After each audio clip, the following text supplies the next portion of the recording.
I will end the endless wars. They never stop. Again, we had no wars. We had no new wars under your favorite president, President Trump. Trump repeatedly bragged about there being no new wars in his first term and claims he's ended wars, but it doesn't seem like that language is sticking or he's remaining consistent, because now he sounds like this.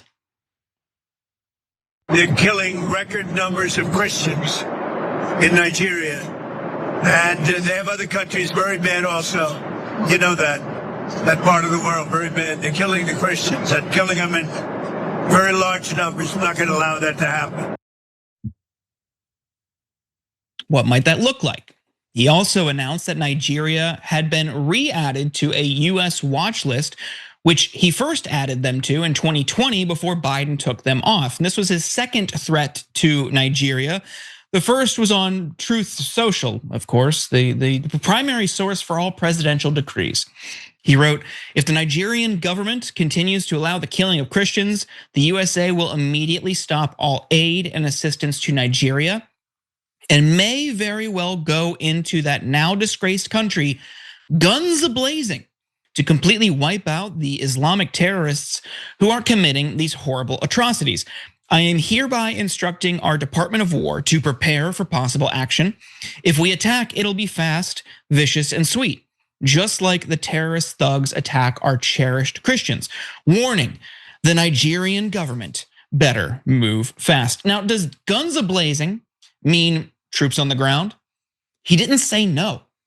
Here, Trump doesn't rule out US troops on the ground in Nigeria over claims of killing of Christians. That's from ABC News.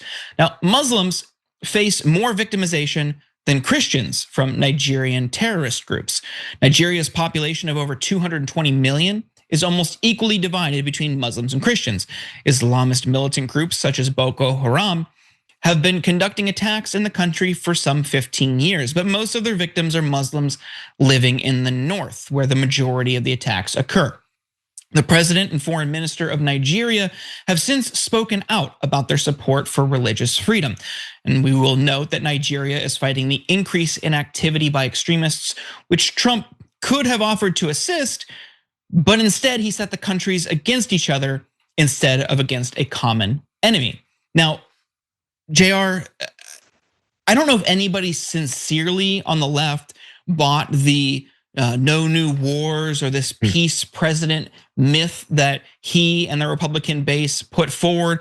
But I'm also curious where this like anti-interventionist, anti-war right that we've heard so much about is in yet another instance of Trump inching toward a new war. Yeah, everything is excused once the fear is pumped in. As you can see, it goes back to these folks are killing Christians. They're killing Christians. I wonder if anybody's wondering about all the Christians that die here, that suffer here, basically directly based off of this guy's policies. How many Christians are dependent on SNAP? How many Christians actually depend on things like these child care services and things that he's taken away? How many Christians depend on healthcare that they continue to say they have no plan for? But suddenly this sumbitch is considering about how much he's worried about Christians in Nigeria. Keep it real, this guy doesn't even know what he's talking about. He was told that they're supposed to go after Nigeria because of the Christians. Let's scare them a little bit more. We're going to this other country because of drugs and the narco terrorists coming to kill us. That is right after he admitted that he's just indiscriminately killing folks in these boats. They need to scare people enough for them to bypass all of the knowledge and normalcy of what is they heard him say before. Between him begging for the Nobel Peace Prize, that he's ended 11 wars, along with the 1.7 to 17 trillion to 21 trillion dollars he's brought in investments. He just talks. No one needs to actually verify any of this stuff. We don't need to debunk it. It wastes an extra 5 minutes while we're debunking it with reality, and then he's moved on to that next lie. Because the people that want to believe it already know that it's BS, and then they just want to take this and carry that water on to that next argument. The whole purpose here is more chaos, while we argue over what the reality is. Like he's controlling a certain number of people's reality while we're trying to debate and reconvince them of what is that they're looking at right in front of them.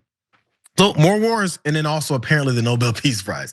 It doesn't have to make any sense. Donald Trump is talking. Right. It doesn't have to make any sense. And the justification seems flimsier and flimsier with every foreign engagement. Like the boats in Venezuela, oh, they're drug boats.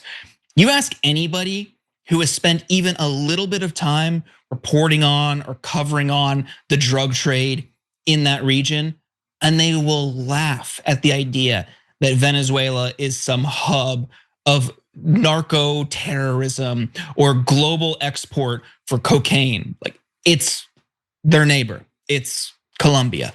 But the reason they're zeroing in on Venezuela, one, of course, because they're unhappy with Maduro. They don't like that that country is a socialist country, going back to Hugo Chavez and the Bolivarian revolution there. But what they're ultimately after in Venezuela is oil. All of these oil companies want access to Venezuela, but they just say, oh, narco terrorists. And the Republicans, The Intercept has done great reporting on this. Republicans say, oh yeah, he's fine. He can act unilaterally here because it's in self-defense. Give me a break. I mean, from that to this, it's just anyone who sincerely pretended like Trump was an anti-war president has egg on their face.